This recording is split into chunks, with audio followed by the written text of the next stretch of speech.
My only hope at bringing him back to normal is by showing him the joy of the 2020 summer Lego Star Wars sets. I can't even complain about this one. It's practically perfect in every single way. Hello boyos, Rich Boy J here back with another video, and this is going to be my review of the 501st Legion Clone Trooper set, also known as the 501st Battle Pack. This is set number 75280. It retails for $29.99 US and has 285 pieces. This is the front of the box, and this is the back of the box. Now let's dig into the minifigures. It almost feels like this review could be exclusively a minifigure review, and that would be sufficient. Chances are, if you're buying the set, you're not buying it for the builds, you're buying it for the minifigures. And when it comes to the minifigures, this set certainly excels. This new 501st Clone Trooper that LEGO has constructed, I think is amazing. I love it.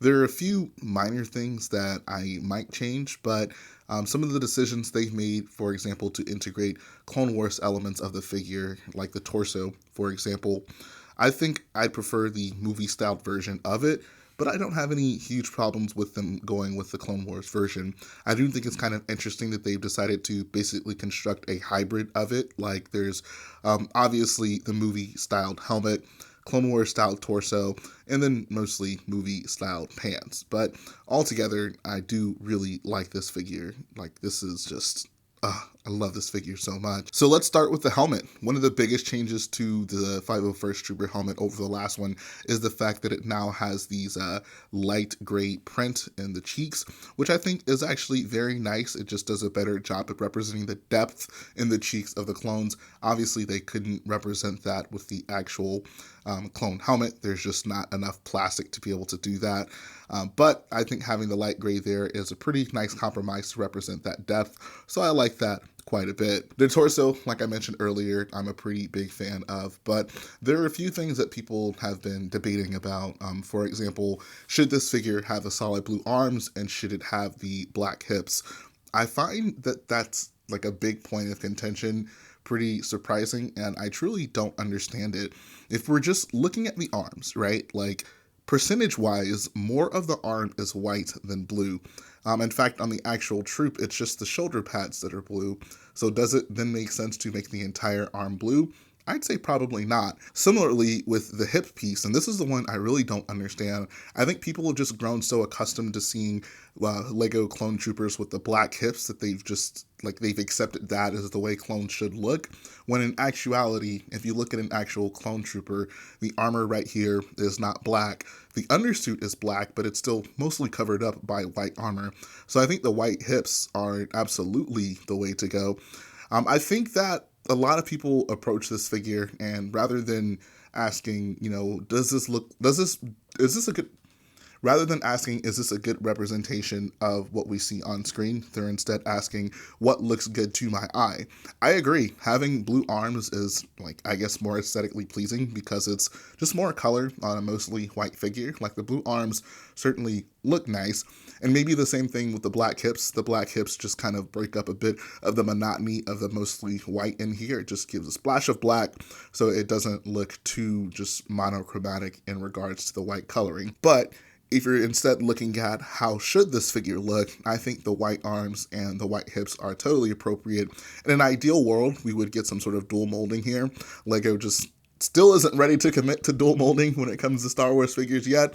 So I think if we had to choose a solid colored arm, I'm definitely going to go with the all white over the all blue. The arm is really percentage-wise more white than it is blue.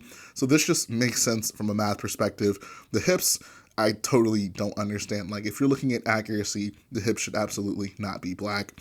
One of the things I have to mention about this figure that just means so much to me is the fact that they have the new darker flesh tone face. This is awesome. I have been making such a big deal for Lego to do this for such a long time now. And the fact that they finally did it makes me so happy. We no longer are burdened by the angry clone faces. We have an actual accurate looking clone head underneath here. As a person of color, I think it's nice to be getting a large influx of these more diverse skin tones, especially for a character that from the start was clearly not the standard flesh skin tone that LEGO is putting out for these clone troopers. So I really appreciate that. All the clones have the same head. I think it would have been great if they maybe gave us two different faces, just two different facial expressions. Maybe half of these could have this one, half of these could have an angry expression, or even a happy expression. Maybe we can start a new trend for happy clone face. I don't know. But I'm not going to complain too much about that. That is something that still could come down the line. For now, I'm super happy that we finally have an accurate skin tone for the clone troopers. Now let's talk about the Jet Trooper, another fantastic minifigure in this set. I think I still would have preferred if it was just 4 straight normal 501st clones. I really don't need a 3-to-1 ratio of normal clones to Jet Troopers, but I appreciate the figure nonetheless. There's some nice helmet printing on it. It's obviously different than the standard 501st troop, and I think those blue cheeks also look really nice. He does have a different torso, same legs, different torso. There's some blue printed across the chest to kind of match up with the solid blue arms that this guy has been given. He has a jetpack as well in blue, which also looks pretty cool. And if you remove the jetpack, you can see there's some blue printed across the top back of the minifigure. Finally, we have our 2 standard battle droids. Not much you can say about 2 figures that have been mass produced by LEGO since LEGO Star Wars first started. The one thing I will say about this set is I really like the inclusion of the battle droids in it, because that means you can army build your clones while you're army building your battle droids. So I think that's just a really nice feature of the set that a lot of people might not appreciate. You get 2 builds with this set, the first being the AT-RT, and it's oversized, like it's very clearly way oversized, and it almost feels wrong to complain about that at this point. I don't think LEGO is just designing all of these AT-RTs with, making a minifig scale AT-RT in mind. I think they are instead trying to make something that's maybe a little bit easier for kids to play with, and I can understand that. Like, this is far more imposing than an AT-RT that would be half the size. Like, from a LEGO play perspective, I get why they do this. It would be nice if we got minifig scale AT-RTs, but it's such a small vehicle. There are tons of instructions out there to build your own custom versions of it. So I'm not going to harp too much on it. It's just like, I get that LEGO just doesn't want to make minifig scale AT-RTs, and there are arguments for why, that's a good thing for them, for kids. So I can see that. The one problem that I have with this build, because I think it's a pretty good looking AT-RT. It's not that dissimilar from the one we got last year at the beginning of the year in that Clone Scout Walker set, the 20th anniversary one. The one issue I have with this one is the fact that the stud shooter is right here.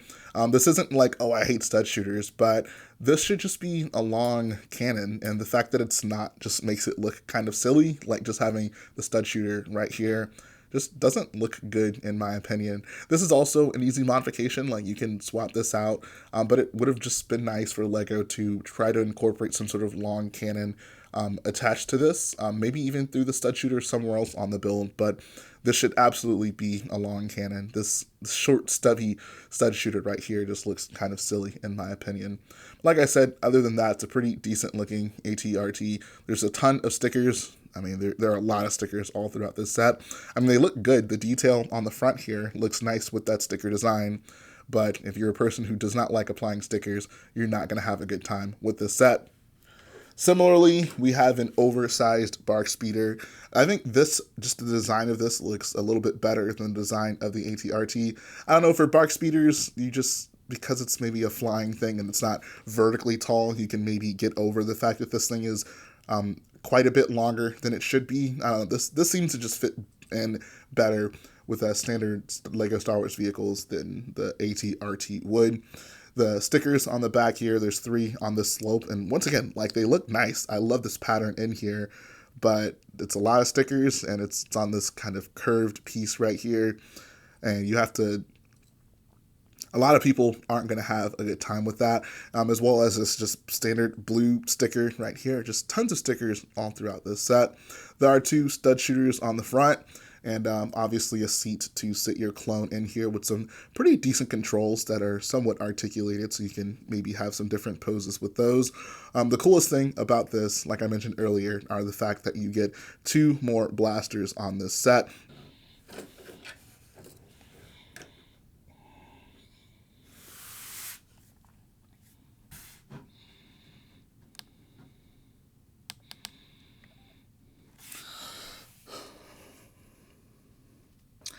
So what more is there to say about this set? This is the most anticipated LEGO Star Wars set in quite some time. Does it live up to the hype? I'd say yes. The figures are incredible. The builds are pretty good, and this is a set you'd want to army build, and I'd say the piece selection in the builds are good enough to where you won't feel bad just buying multiple copies of these set just for the figures, because the pieces, I think, also have a good amount of value. But let's talk about the price, because there's been a bit of... But let's talk about the price. This is a $30 set. This is essentially a more expensive battle pack, except they've, I guess, kind of justified it by throwing in 2 battle droids and an extra build. Value-wise, for a $30 set, I think this is fine.